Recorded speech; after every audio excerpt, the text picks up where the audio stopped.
ভাইজানেরা, নদিয়া জেলার সোনার মানিক যুবকেরা, আব্বারা মায়েরা, আল্লাহ পাক আমাদের ভিতরে এমন বৈশিষ্ট্য দিয়েছেন, আমাদের খাবার প্রয়োজন হয়, আমাদের পেশাব পায়খানারও প্রয়োজন হয় কি হয় না?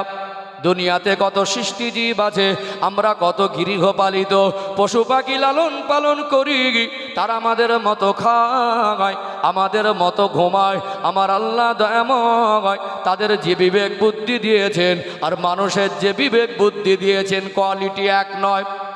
আমরাও পেশাব পায়খানা করি, আল্লাহর কত মখলুক আছে, কত জীব জন্তুর আছে, তারাও পেশাব পায়খানা করে।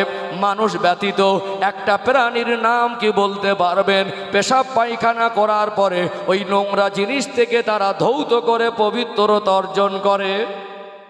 দেখাতে পারবেন কি? দেখাতে পারবেন না। আল্লাহ আমাদের কেমন ভাবে বানিয়েছেন, আমরা জরুরাত সেরে নোংরা জিনিস থেকে ধৌত করে পবিত্রতা অর্জন করতে পারি। ও ভাইজানেরা, সোনার মানিক যুবকেরা, আব্বারা মায়েরা, চলুন নেক্সট পয়েন্ট, পরবর্তী পয়েন্ট তুলে ধরে একদম মেপে কথা বলবো, রেফারেন্স সহ কথা বলতে পছন্দ করে। কোরআনুল কারীমের 30 নম্বর পারা একটি সূরা আছে, সূরার নাম হলো সূরাতুত তিন।